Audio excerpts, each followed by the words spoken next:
there because we're doing a little bit of Obzon action here. Now, there is some really, really powerful top in here in Vein Ripper, in Sir Conrad the Grim, which is a card from the list, which will be very, very powerful in conjunction with collecting evidence in this format. A couple removal spells there, and Extract a Confession. So, and well, if it's a white deck, it's going to have at least one Novice Inspector if it's 2-0. Oh, you got it. Kind of how it works. You got it. So both of these decks look really good. One of these people is, of course, going to be 3-0. You mentioned you win this match, 96% chance you make day number 2, not only just because you need to get a win, but you're also just off to a great start. So both these players in prime position here in the early stages of day number 1. All right, we're going to watch everybody, as many as we can, as many matches, getting to 3-0 here in our final round of draft for the morning. I'm going to send it on over to Marshall and Monty. Beatdowns. Love that. Thank you, Maria, and welcome back to the booth here. So we are heading into that critical third round, as they discussed there at the news desk, Monty. Super important for the big picture on the tournament. It's not just about 3-0ing your draft. If you look back at the players who top 8 these type of tournaments, they usually have very, very good limited records and then a very solid constructed record to complement it. Yeah, that incredible stat about 96% of 3-0 players making day 2. Well, you only need 1 win throughout 5 rounds of constructed. So really, this is, you know, not to say the obvious, but the perfect start to the tournament. Yep. And an understanding of the format here just leads to a lot more opportunities, especially if you're a player like Derrick Davis, who is a bit of a Pioneer specialist, top 8ing the previous Pioneer Pro Tour we had last year, Pro Tour Phyrexia, and playing the same deck this tournament. There you go. Let's take a look at our feature match players here. That's Francesco, Latorre, and Derrick Davis. Now, these are the players from our feature pod who made it to 2-0, and they are therefore playing for this coveted 3-0. As I mentioned at the news desk, we are going to try to cover as many 2-0s vying for that 3-0 as we can here. Perfect start, though, for Davis. He's got the Novice Inspector. This isn't just the perfect start for him. This is the perfect start to the format, I would say. It is. It's right where you want to be. This is an unscrupulous agent now from Francesco Latorre. It's really interesting. This really does kind of show you what this format is about. You know, you need to get on the board early, and even the 1-drop here from Derrick Davis can brawl against the 2-drop there from Latorre. Yeah, and you know, as the match sort of goes on and the draft goes on, we are seeing these aggressive decks rise to the top. It is a mirror of white decks here in the finals. That's one of those 2 foil Market Watch Phantoms we saw in the draft being played by Derrick Davis. So, you know, we highlighted a 1, 2, 3, 4 curve at the start of the broadcast today in Limited. It was Novice Inspector into the Phantom. Yes. So Derrick Davis is living the dream so far. He did exile a 3-drop to the agent there. It was a Gearbane Orangutan. What does he have here? Oh, Crack Clue, go. That's all right. Less good. Less good curve. Less good. 1, 2, ooh. And he did miss his land drop as well. Oof. And that's a big one. Yeah, and as you can see, Francesco has not. He plays a Wisp Drinker Vampire there on turn 4. This card is a huge beating against the creature decks if you can keep it on the board. The stat line lines up well. The drain ability, as soon as you start triggering it, really puts your opponent further and further behind and unable to keep up the aggressive game plan that Derrick is trying to have here.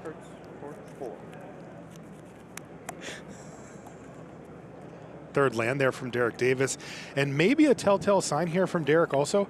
You notice he missed his land drop last turn, but he played it pre-combat this turn and then attacked with his Market Watch Phantom, perhaps telegraphing a combat trick. Yeah, the Reckless Detective follow-up. This card is excellent, has access to it now thanks to that red source, so definitely still back in the game, and there's a lot to be played here. So I think Derrick feeling decent, though of course the Whisperer Vampire on the other side, as long as it survives, it's going to be a problem.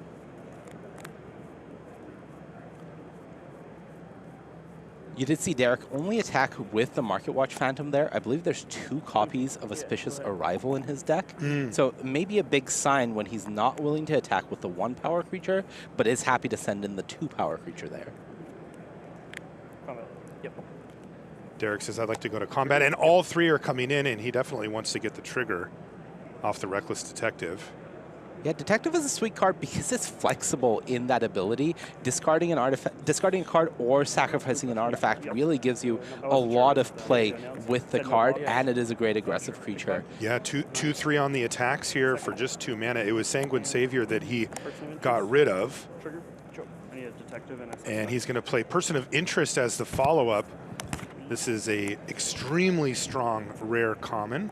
Excuse me, red common. The rare commons are, you don't see those as much. But it gives you, especially in the aggressive decks, not only 2 bodies, but one of them with evasion as well. Yeah, there's a really interesting dance happening here where both players have 2 copies of Auspicious Arrival. So they are aware that the combat trick is available from both sides, but one of the issues Francesco is having right now is he played this Wistdrinker Vampire and then passed with 5 mana, so you're not getting value from it. You know your opponent has combat tricks, so you're not even blocking with it. So now you're in a position where you feel like you're just slowly, or not that slowly, really, falling further and further behind. Extracted Confession here, not great. Took out the Inspector. Yeah, no evidence to collect, so you're not really forcing anything, which means Derrick happy to put his worst creature in the graveyard. It has done its job already. Absolutely, it replaced itself. It even got in for some damage. And yet somehow Francesco said, this is the best play I can make at this point, is just to kill your 1/2? Is he trying to get around on the job or something like that?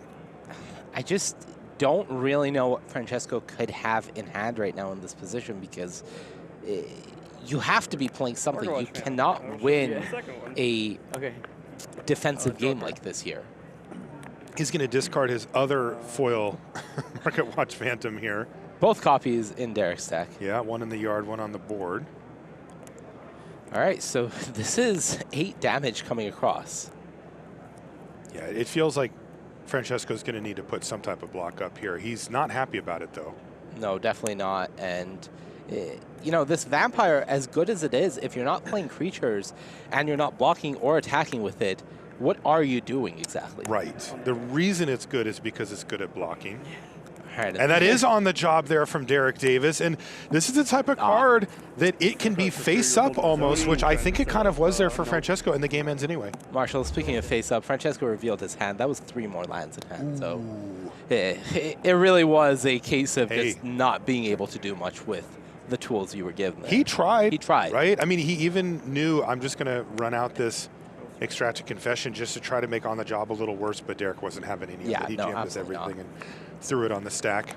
So that is game number 1 going to Derrick Davis. He's 1 step away from a 3-0. All right, and the chase is on. That is a great indicator of why we saw Derrick play that mountain pre-combat in that game. Exactly. Representing, hey, you know my deck. This is a combat trick I could have. You know I could have it. Now play around it for the rest of the game. I wonder if he had it. I don't know. Kind of interesting. You mean, I feel like if he had it, he would have attacked with the 1-power creature as well. That's what I think, too. Yeah. So he probably had Auspicious Arrival. Yeah. Or leveling. Yep.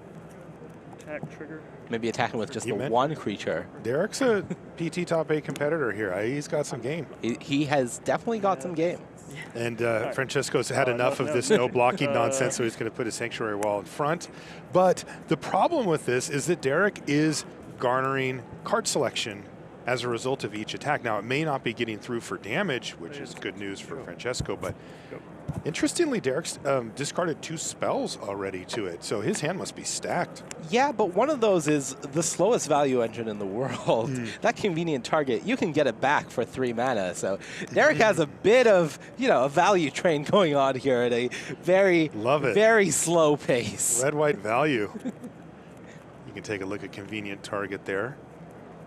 Yeah, Derrick's deck is interesting because during the draft, we weren't sure if anybody was Boros once we saw one of those Lightning Helixes wheel and then another one go super late in pack 2. Ultimately, Derrick did end up with 1. I'm very curious what he chose to take over them in various spots, because it did feel like outside of those, there weren't much red and white happening. Man, there are very few cards you take over a Lightning Helix in a red-white deck. I mean, that card's good in every format it's printed in, but it's particularly good here.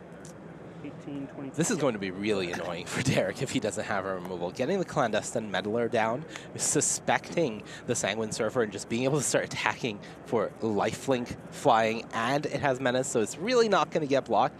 That's going to be a big pain.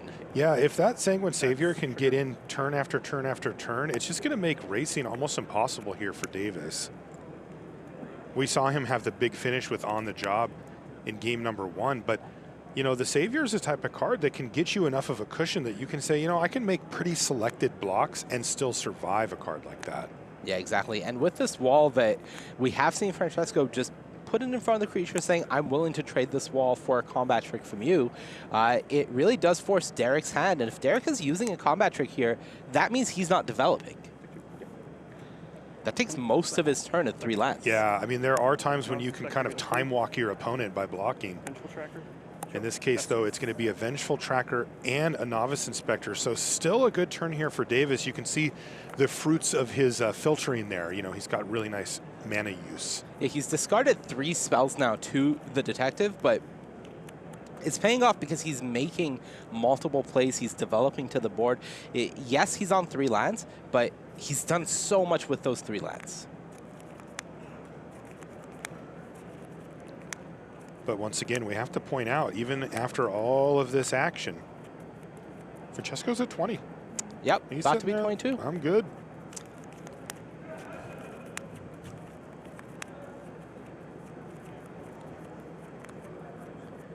All right, Marshall, you play a lot of Limited. Has this interaction come up for you? Okay. Vengeful Tracker. Yeah. How much damage have you seen a tracker deal, really? I've seen it do 2. 2? Yeah. That's it? Yeah. That's the People are like, eh. Yeah, they're off it? Yeah. They forget about the first one, and then they're like, I'm not doing that anymore. Okay, have you made an opponent sacrifice an artifact creature, and then they take 2 No, down? no, I haven't. You haven't done That's that sweet. one? No? That's cool. I right. have not seen that. Extract a confession. Oh, you sat to Thopter. Oh, Well. oh. Ooh. That's sweet. We need one on Francesco's side to make the dream happen. Is it Sanctuary Wall an artifact? Yes, it is. Oh. That's what I was thinking. I like How where do we you're make going, him Monty. sacrifice that one? This is good. Red, white, you know, not typically known for making people sacrifice things, but By the way, Derrick just attacked with all 3 and again has discarded a spell. yeah, Sanctuary Wall Definitely getting picked up representing a with the block. combat trick here. And that's the game that Francesco is playing, is which combat trick could you have? And what am I comfortable playing around or giving up? I don't think he discarded the spell. I think he sacrificed the clue token from the Novice Inspector made the previous turn. Oh. Hard here. So Oh, choosing to keep okay. the resources, getting the free draw, basically. All right, well, he somehow ended up with his own Sanguine Savior in the yard as well. He must have discarded that prior. But there's a perfect turn 4 play here from Davis. Person of interest. This thing does represent the top of the curve. We talked about the 1, 2, 3. The 4 is this, and then On the Job to just clean up the mess. If Derrick Davis has that second white source, that is going to be huge for getting that on, and the On the Job, of course. That suddenly chips away a lot at Francesco's 18 life, because right now, as good as everything Derrick is doing is, he's made no progress on Francesco's life total. Back to 20. Literal no progress. Literal no progress. I'm wondering what Derrick, I guess his game plan is just to find removal for that Sanguine Savior and then work from there. Look, as long as he keeps going wide, right now Francesco's only blocking with that wall. So as long as Derrick keeps going wide, the amount of damage getting through each turn is going to start going up. Well, Is that going to be makeshift binding there? Yeah. And finally, the card selection will end here. 2 for more life Davis. for Francesco as well. Yeah, 22. Goodness sakes.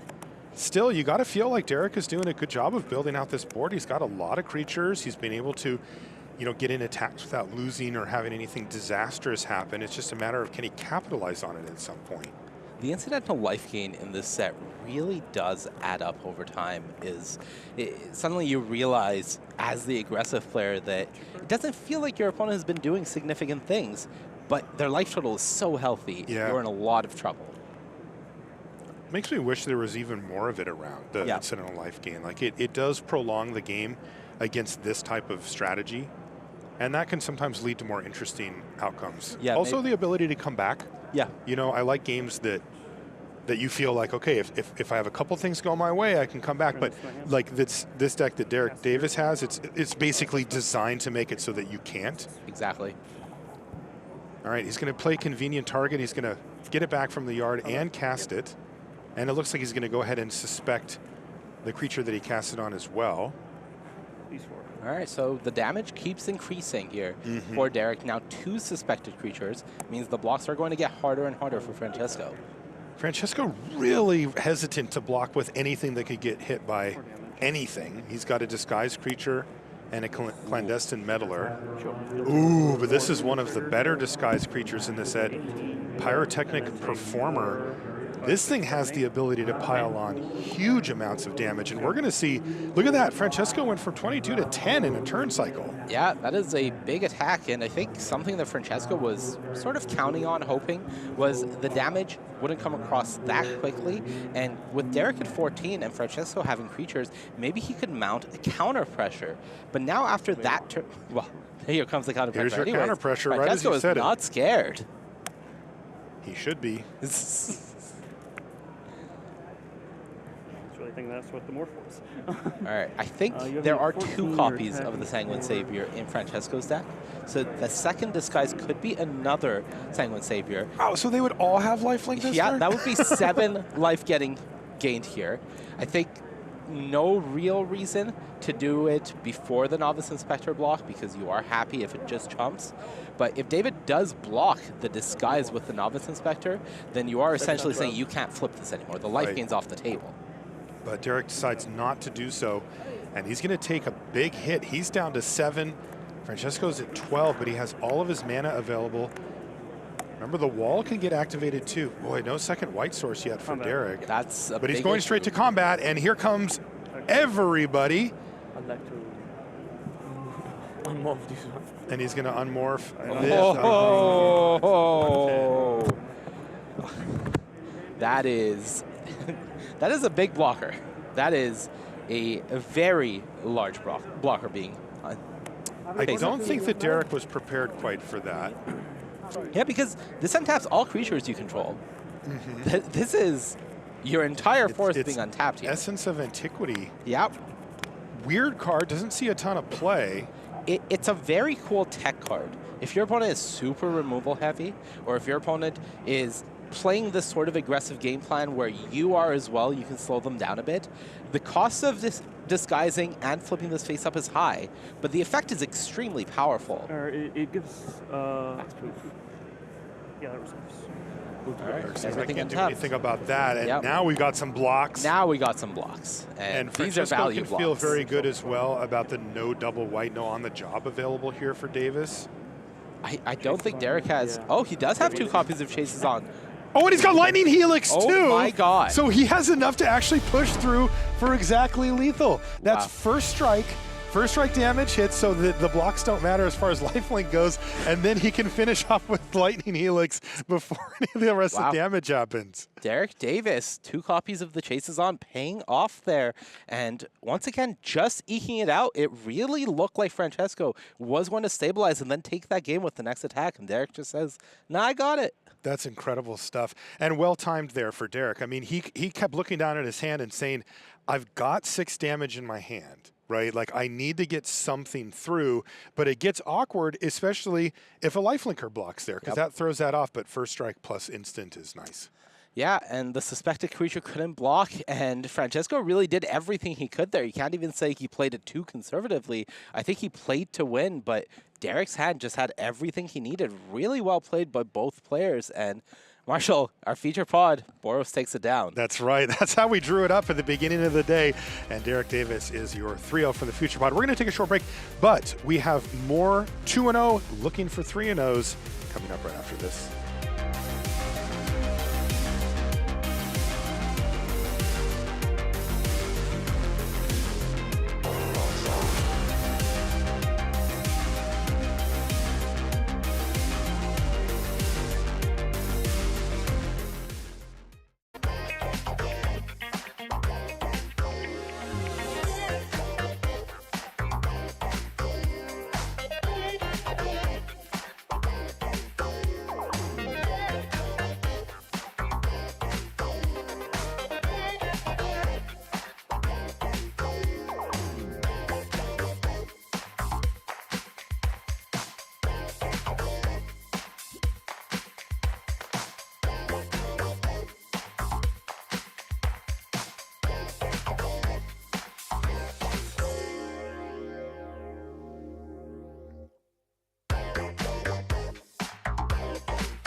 And welcome back to the booth here at Pro Tour Murders at Karlov Manor. We're in Chicago. I'm Marshall Sutcliffe. I'm with Monty DeVuti.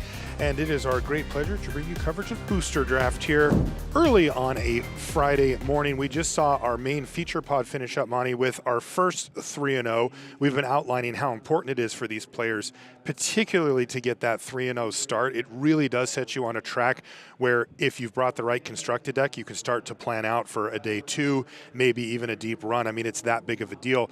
And we've got another pod final to bring you here, and it's a really nice one. It's Javier Dominguez versus Marcio Carvalho. And you know, a little earlier today, Monty, you came up to me and said, check out this pod, and these two were only part of that pod. Yeah, seeing these two at the top of a pod of limited, not that surprising. But let me throw out some names here. Alexander Hayne, Willie Adel, Shuei Nakamura, Christian Calcano. What? Those were just 4 of the 8 names that joined these two in this pod. One of, if not the most stacked limited pod I have ever seen at a Pro Tour.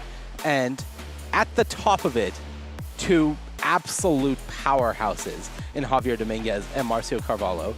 I asked Willie, who tested with Calcano and Marcio, unfortunately, hey, Willie, who's the best drafter on your team? And he just looked at me, he's like, come on. It's Marcio. There you go. Yeah, great stuff. That's a pod that if I was covering a world championship and you're like, hey, check this pod, like, yeah, okay, that's a good pod. It's a world championship. Right. But this is a Pro Tour. But this is just PT. This is just day 1. So we're going to get started here. Marcio on the top, and you see Javier Dominguez down below. Who has won the die roll? It looks like both players have mulliganed from what I can see. At least once. Yep. How many cards left in hand there for Marcio? Looks like 5. So 5 more, so he's all right. And he's on the play. He's going to go surveil land, keep it on top, and that's going to get him a tunnel tipster here on turn number 2. Does Dominguez have an answer? Oh, he sure does. Slice it down. Slice from the shadows just to make sure that the mana doesn't get out of hand. Plus, a little later in the game, that tipster can become a 2-2 or 3-3 and actually start doing some It can be a real problem. Marcio drafting my way. Hedge Maze turn 1, Plains turn 2, and then we got some creatures joining the board. Inside source here for Marcio Carvalho, and a disguised creature now for Javier. So good quick start here for both players. Nobody really missing too many beats, and we get a chance to see how this develops. Yeah, it does look like Marcio is actually more of a Selesnya deck here.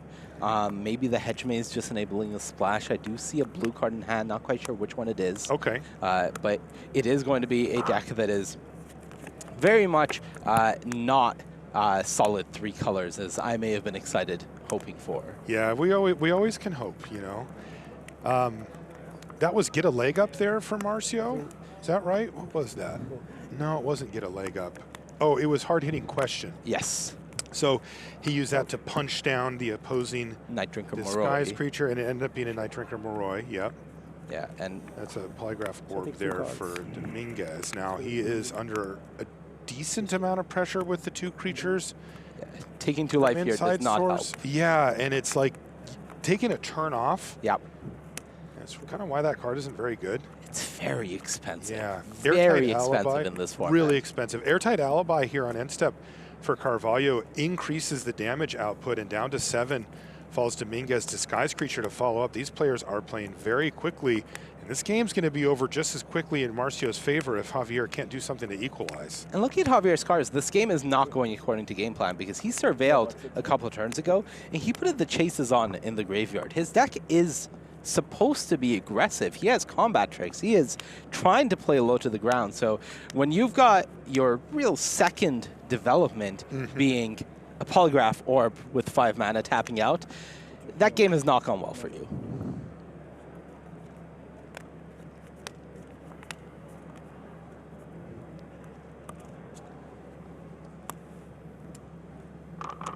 Thinking, person.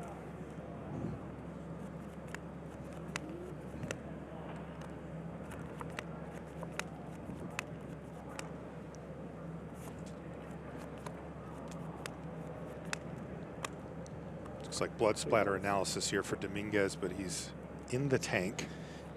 Yeah, this is... It's a mana situation for him. The disguised creature is tempting, and he does have the mana, but it would probably shut down any plays he has for the rest of the turn. I see an Extracted Confession also in his hand, so... Oh, okay. Well, he's going to pay. And it's going to cost him here, too. Does he have the land? It was a museum night watch. Oh, he does have the land, though. I think it knows one. No, true. Why? No one? Well, it's a mistrigger, but I'll let No, you. well, do it. it's the same trigger. No, yeah, but I'll let you. I'm just telling you. All right. Yeah, you have to mill. So Okay, mill, then land, and now extract to confession. And that's a really nice little turn there from Javier Dominguez.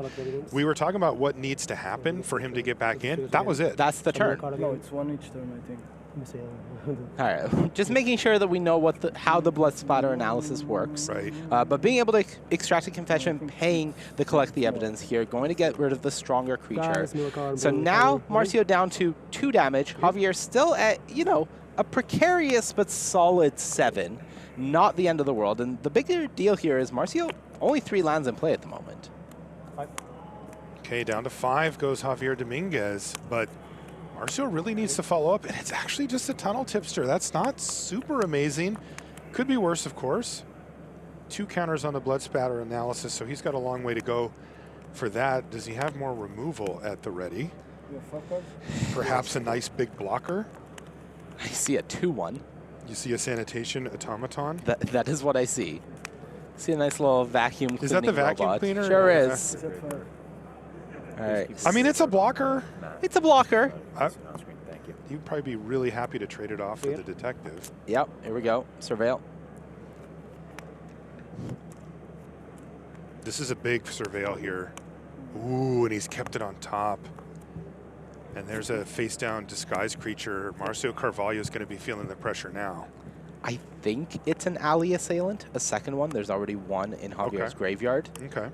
Pretty sure you really don't want to be playing that one face up in the spot. So solid sort of stabilization here from Javier. One issue is Marcio's hand definitely has a copy of On the Job, but no second white source at the moment for what I can tell. So can't use that to really push through damage. If Marcio had that On the Job this turn, that would be really bad for Javier. Like if he had the ability to cast it. Javier kind of always looks tortured. Oh, yeah. He's playing, but like he actually is this time, I think. I've never seen anyone in more agony than Javier in every match of Magic. There's people, you know, in very tough spots, but Javier always sort of really feeling the pressure. Yeah, and he shows it too. That's one of the things I really like about Javier is he shows his emotions, like you know how he's feeling at any given time. All right, well, we are starting to see the activations of the Polygraph Orb. Yeah. So he's going to start forcing Marcio to discard cards or sacrifice creatures. Or just take 3. Marcio's a 17. He's, you know, he was at 20. He's like, all right, cool, first blood. I don't even know if I can bust out a game plan acquired on the orb this time. I want to, but I mean, you have to collect evidence 3 every time, right? So doesn't feel great. Yeah, not great. Yeah. All right, there's the second. Finally, fight. yeah. Land number 4 here for Carvalho. He also has the tipster.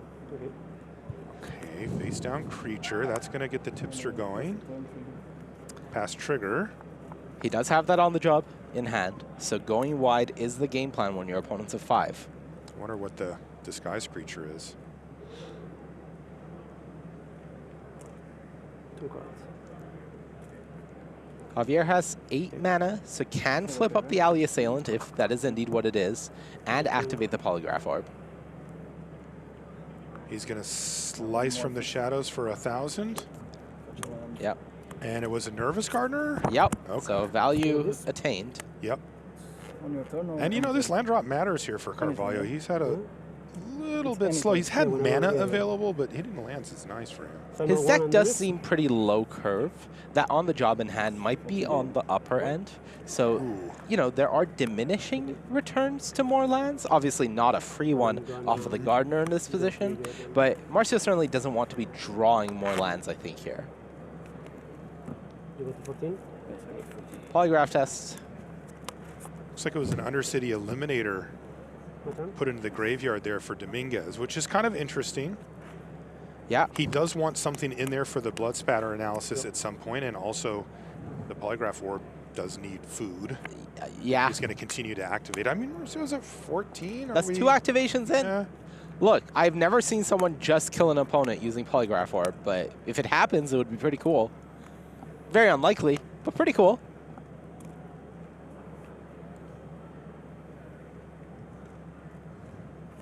Ooh.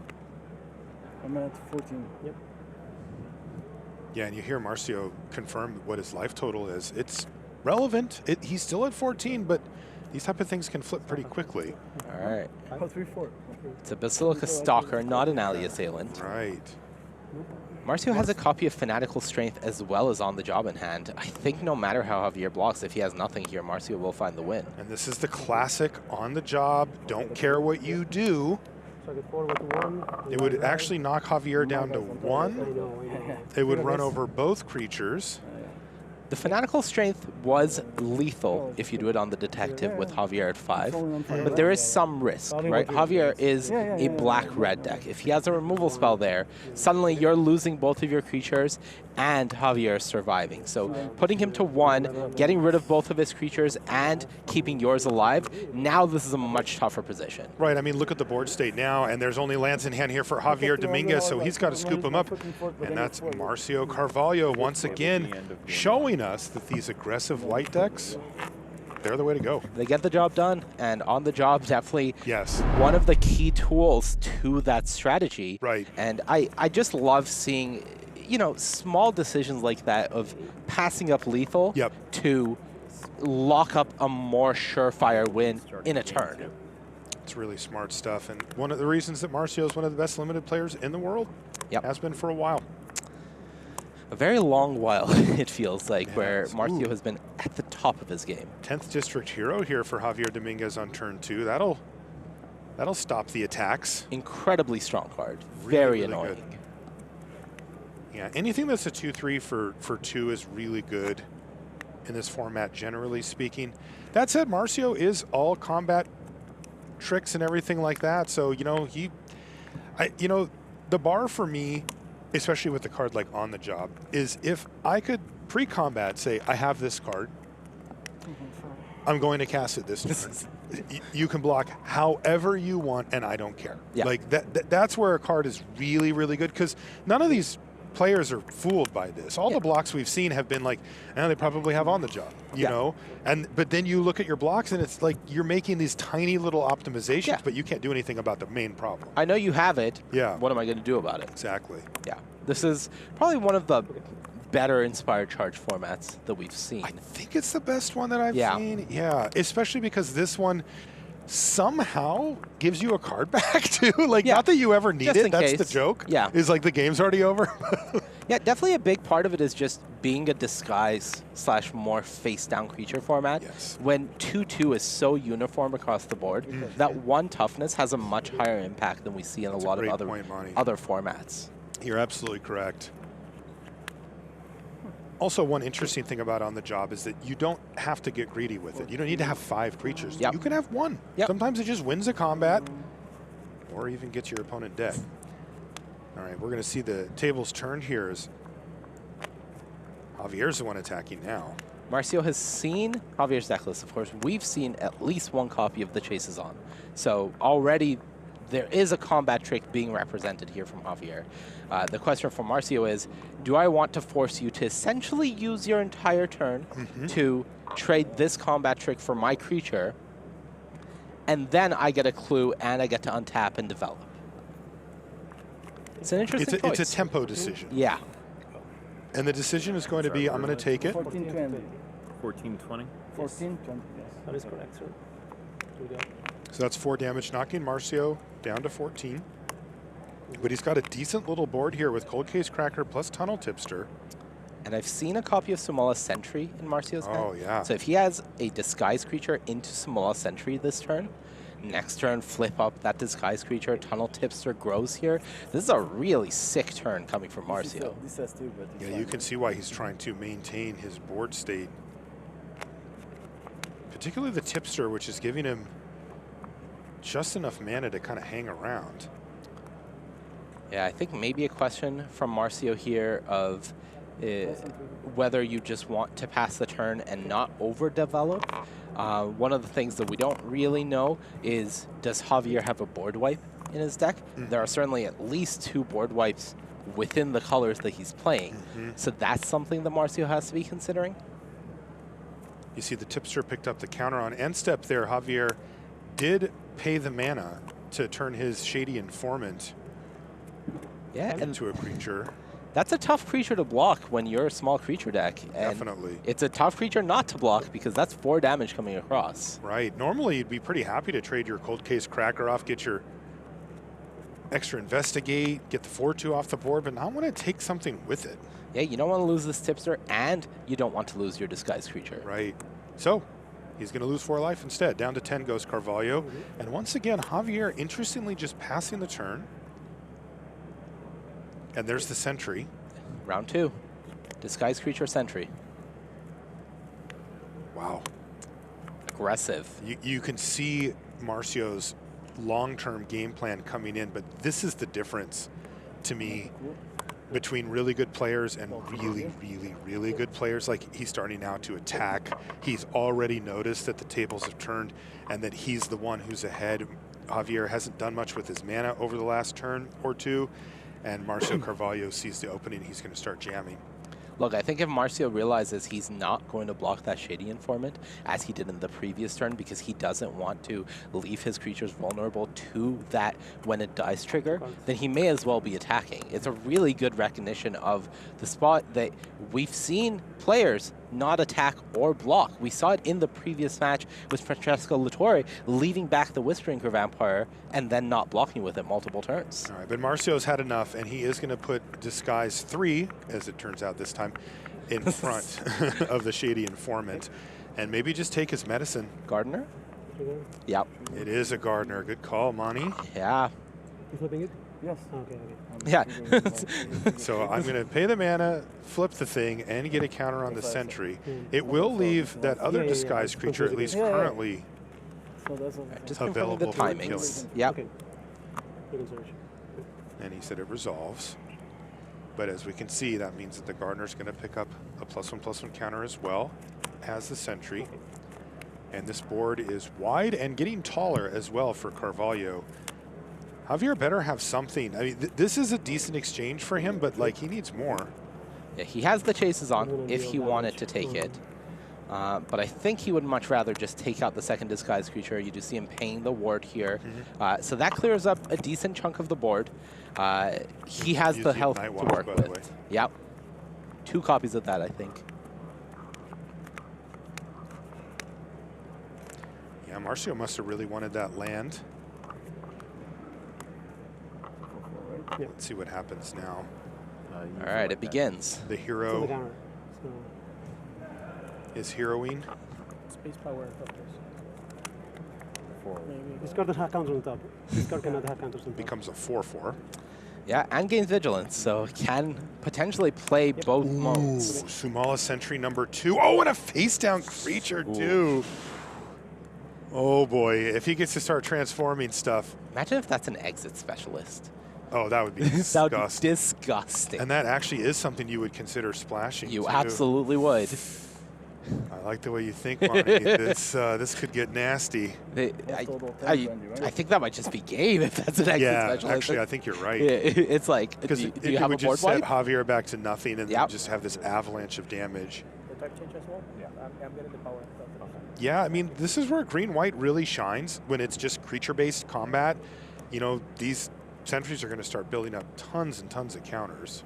Look, Marcio has a very nice green-white deck as well. 2 copies of what is, the signpost uncommon here in the Sumala Sentry, as well as just combat tricks, a lot of disguised creatures, 2 copies of the Tunnel Tipster, really just doing great work.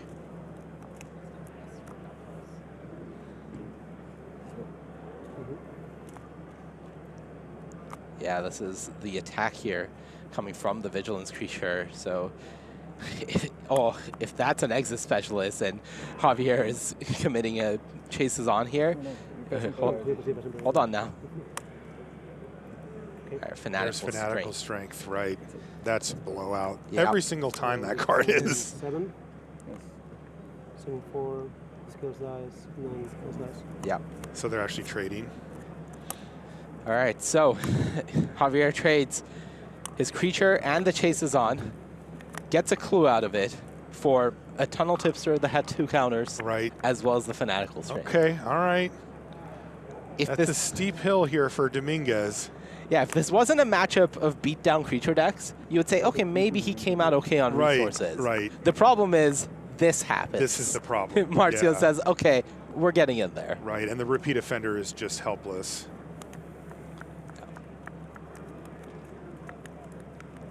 Marcio can just leave back a 1/3. Javier's not really in a position of luxury to use 3 mana just to suspect that, and even if he does, Marcio says, okay, I go down to 8.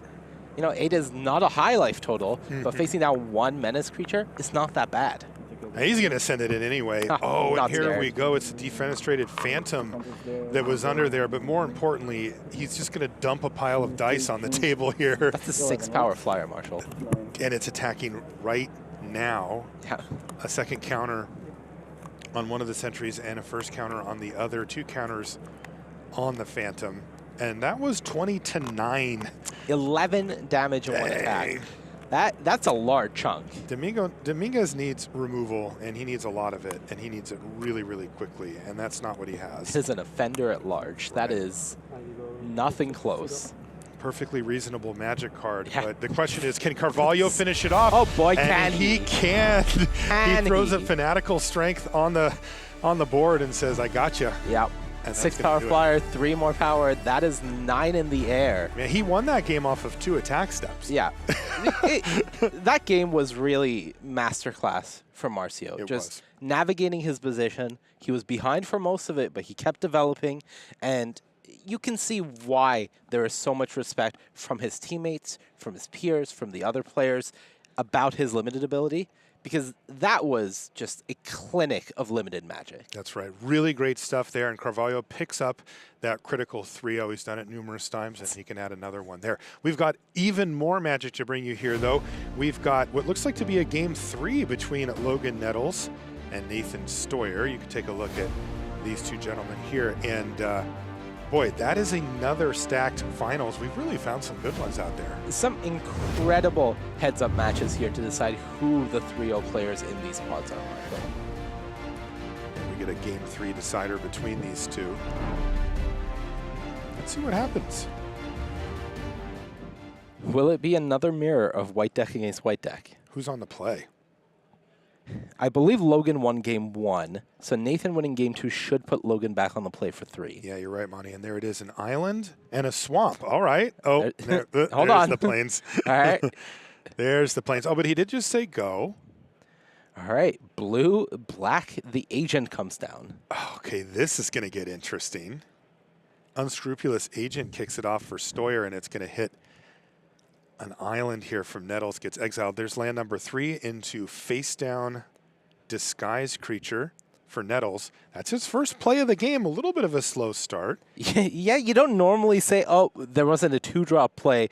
But Right. this is a format where it is kind of like that. And Look at this. He had blue-black, but instead he goes forest attack you with my 1/1, Yeah. and now all of a sudden you're dealing with Fanatical Strength. toxin analysis. Right.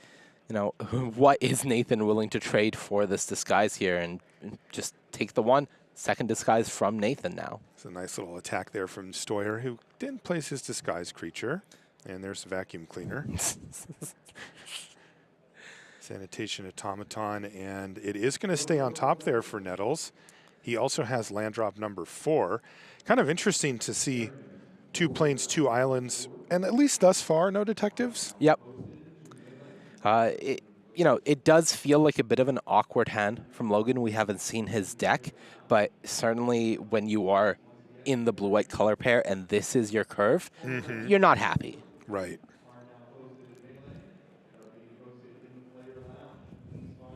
Kind of an interesting one. We see Gravestone Strider now for Steuer. Like, there's some... This was a tough pod, probably. Yeah. You know, when people are playing automatons and striders and stuff. All right, there's some business. Projector Inspector now for Logan Nettles. That's the kind of thing that you expect to see out of this blue-white deck. One of the best blue commons, I would say. Definitely. Really strong card, just incredible sifting power to go through your deck and really smooth out potentially problematic draws. I think Nathan, he's on Team Handshake, and one thing that we know about these guys is they do a lot of drafting, and they're not always on the same page as the rest of the format when it comes to where we want to be. So maybe they deem they want to be on these slower decks like JED was talking about. Yeah, and it's interesting because this is a similar color trio to what JD played. He extended it out a little further for a bomb, but it was the same type of stuff. And it looks like Nathan Steuer is going for the grind you out route here. Yeah. Exit Specialist, my own unscrupulous agent. I mean, replay it, get another land out of your hand. Logan looks to be down to just one card. I'm not going to lie, that's kind of the dream. Yeah. Like, normally you don't get the breathing room to pull this off in the format, but there it is. That's a Museum Night Watch being turned face up here for Logan Nettles on Nathan's end step. He's going to draw his card for the turn. As you mentioned, he was down to 1. He's got 2 now. I'm pretty curious about Logan's hand. He opted to discard that push there rather than some islands to the Projector Inspector, kept at least 1 extra land in hand. So maybe building to a pretty big card here, considering he already has 5 lands in play and deemed that he needed more. Steuer's lining up actually a double block here, and if this works out, this is a pretty clean way to get through the Night Watch. It leaves behind a 2/2 Detective. It can be quite annoying. You lose your 1/3. That was the nicer blocker against the 2/2.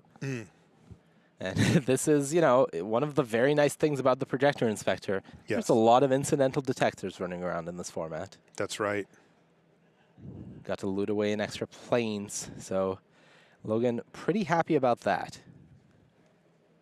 How do you feel about Case File Auditor? I'm not a fan. Not a fan? No, I mean, obviously there's a question of how many Enchantments you have. Yeah, exactly. What can I find with it? If you get 1 enchantment, are you happy? If I hit one? Yeah. Yeah. Yeah? So Yeah. you don't need to have cases and solve a case to trigger it a second No, time. I mean, if you hit 1 enchantment, If I get you're a cool. card, I'm fine, but Okay. I just find that that's not often the case. Yeah.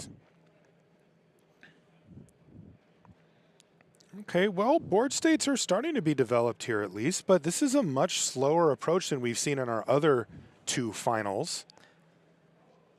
Yeah, and Nathan is doing a good job of slowing things down, though, of course, it was a slower start from Logan in the first place. So, not much of the credit goes to Nathan for slowing this game down. It's just been naturally slower paced.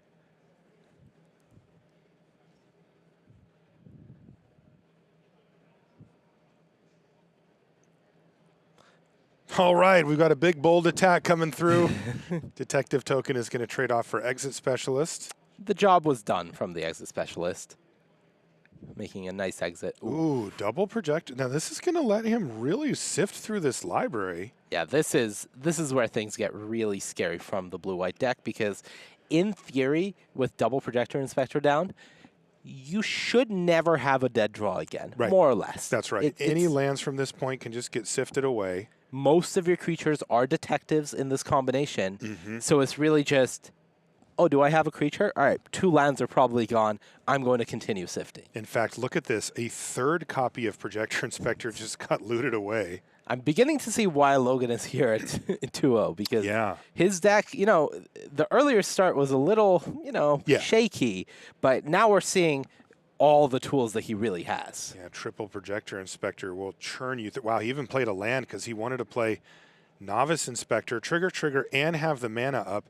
So he's going to actually draw the card first and then let the Projector Inspector triggers resolve. Pop the clue in response. Now a loot. Island goes to the yard. Another loot. Yeah. And that means he discarded a removal spell there. Yeah, not on my watch goes to the graveyard. And did he just decline the second loot? No, I think the first one was an island. Island, Then okay. the not on my watch. So All right. whatever he has there, he's pretty happy with in his hand. You can see that Logan is building out his game plan nicely. His board is really getting there. What is it from Steuer? Basilica Stalker? Yep, that's the one. That's fine, but I don't know. I don't think Logan's going to be too worried about that for now. No, especially at this rate, if Logan does have a copy of On the Job in his deck, it's not going to take long for him to find it. And Nathan's at 21 now, but It's not going to be the case for long. About to get smashed. Yep. Just the 1-1 back here for Steuer. Unscrupulous agent, not the best blocker in the format.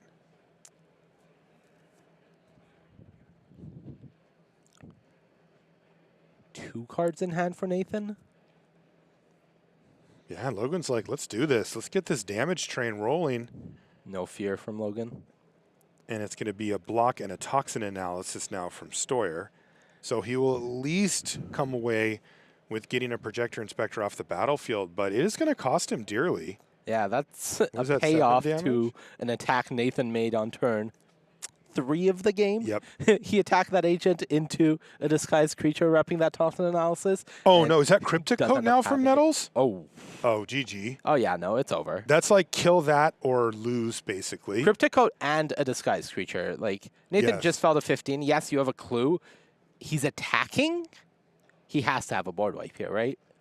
I mean, he has to on many levels, but the problem is the Cryptic Coat is just too good. What is he? I wonder what they're talking about.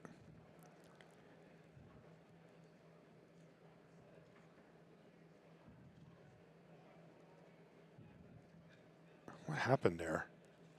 Nathan attacked and is starting to surveil. Not sure if he just missed some timing here as we let the players sort of resolve it and talk Yeah. through the situation. Because Logan's tapped out, so Right. I think Nathan made an assumption that my flyer is getting through here, so I'm going to gain a life and surveil. okay.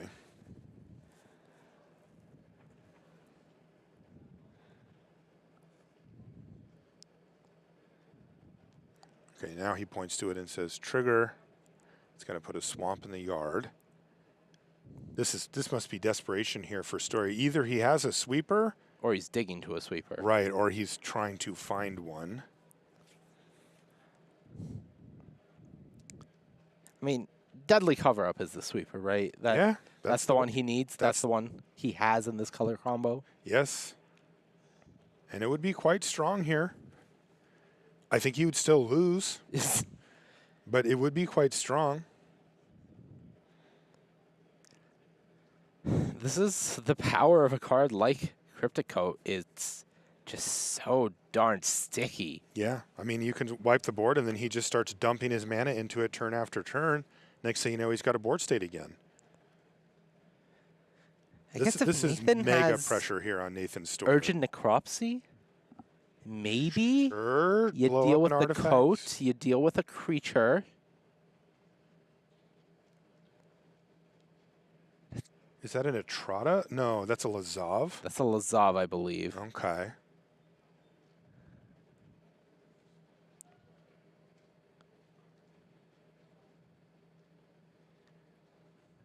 Can't quite make out what the other card is. Yeah, literally no idea.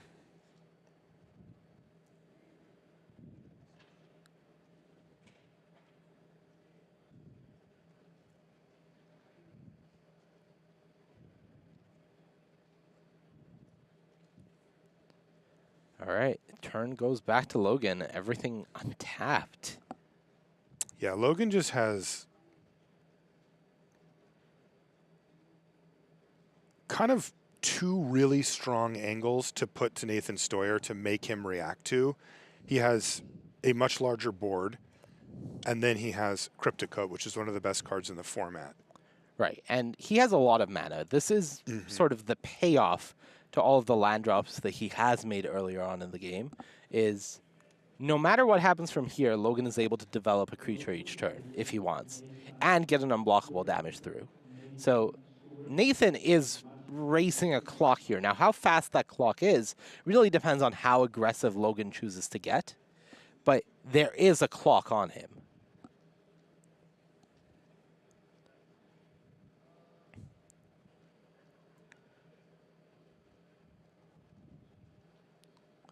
There was a stretch at the start of this format, Marshall, where I had Cryptic Coat in, I think, 4 drafts in a row. Did you think this format was really easy? It was really easy at the time. It's a big deal. Why I are was- people I was having like, such "Man, a hard this time? is great. He's got this one rare. And It's awesome. Just kind of didn't look back after that. I don't get what's the big problem. All right, well, Logan's going to line up a reasonable attack here. This is a Crocodile? Yup. Yeah, it is. All right. Crocodile's going to be responsible for a good chunk of damage. 8 damage, and half of Nathan's life gone. Yeah, and he's going to get a clue out of the deal too. And I'm telling you, I just can't overstate that Crypticode is just looming over this because Logan's pressing the advantage that he already has, which is sizable. I think this but may have even been, if this doesn't go well. Yeah. I think they're just talking about a miss trigger from the Crocodile flipping face up in the projector inspector because it is a detective. Oh, sure. So maybe not quite getting the loot there. I'm not sure. It looks like he was given it. And now the damage going through and him getting the investigate. Okay. Well, it was a dog walker that got discarded, and it looks like whatever Logan has in his hand, he really wants to keep because it was. Is that a 4th projector inspector? No, that's the one that just died in combat.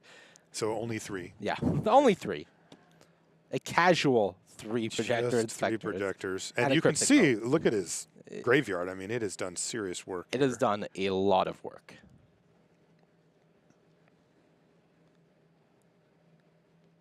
I just have such a hard time thinking about how Nathan gets back into this game that doesn't involve multiple rares or mythics. Yeah. It's such a tough position when you're facing down a board that is as dynamic as Logan's. Right. You have unblockable damage and inevitability and large creatures and wide creatures. Yeah, I mean, to me, it all starts with getting rid of the coat and then surviving the next turn, and that already is a very tall order. Yep. If you could do that, then we're talking about a rare away from stabilizing. Yeah. I mean, it's what you said. It's multiple. Yeah. And, you know, this is the window because Logan only has 1 mana. That's right. You could get rid of the coat here, but each turn you pass without doing so, there's a less likelihood that you'll get that window again. Right. If he gets rid of the coat right here, he's facing down 5 creatures still, including a 5/5. Yep. He's only at 8. He does have 2 blockers, though, so realistically he could survive the next turn. But then he will be on low life and have to figure that out. And look at this. Attack with both. And he's going to use Lazav here. Okay. Exiling the Night Watch means that at least if Logan tries to trade off with the Lazav here, you can transform it into the Night Watch by sacrificing the clue. And then it dies, you get a detective back. So that's cool. It's a nice little tricksy play. What's your mindset if you're Logan here? Are you trying to close out the game ASAP, or are you willing to trade stuff off on the board because you have Crypticoat going? Logan has information we don't. Logan knows Nathan's deck. So Logan knows what could be coming, where we're speculating about everything in the format, including right? Logan's deck, by the way. Right. So if Nathan has a deadly cover, if Nathan has sort of those board wipes, then I think that is something that Logan is going to be more concerned with closing out the game sooner. Okay, this is a productive turn here for Steuer. He just cast Extract the Confession, which killed the Crocodile. He did have the extra cards in the yard there. Yep. And he even followed it up after that with Cold Case Cracker. That was a lot. That was great. Is it enough? If he wasn't facing down a Cryptic Code, that was great. Okay, there is a 4th projector. Okay, so that's the 4th projector. Now we found it. I jumped the gun by a turn. Yeah. It's like Premonition coming out from you here. I think Logan might like that card. Yeah. Is that an Ezram? Logan's deck is incredible. He discarded He it. discarded the Ezram. Excuse me. It was an Ezram. We do not need that one. Oh, because he's got Due Diligence right here. Is this enough to win the game? Not quite, right? He gets in for 5 unblockable, and then he kind of forces some action. Whoa, easy. Yeah, can't do that one. Yeah. So since this one's unblockable, Yeah. and it does create lethal either way, he probably wanted to do it the reverse way. I think he realized a little too late that it would have been more valuable the other way. Yeah. But as things stand, Nathan is at He's at 3 now. facing down an unblockable creature and Cryptic Coat, which is always going to be unblockable in future turns. Exactly. And again, you can play the game where you try to kill that, but then you just face a new one every single turn, and it usually brings friends with it too.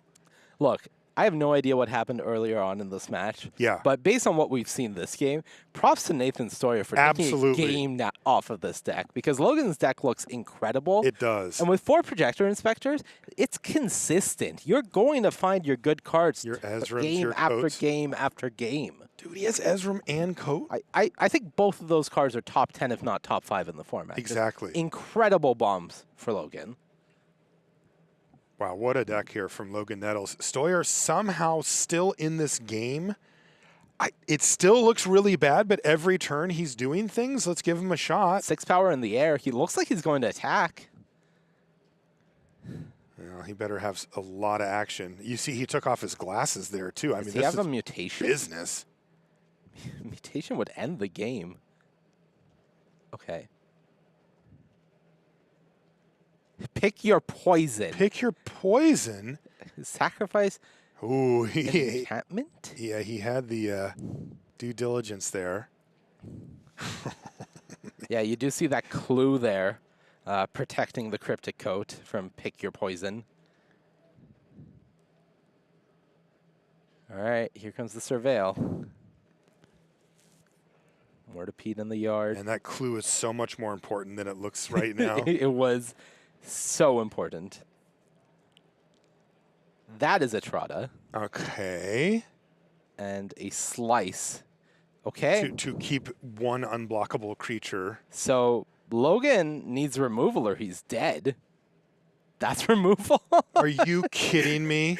I think that's an unauthorized exit.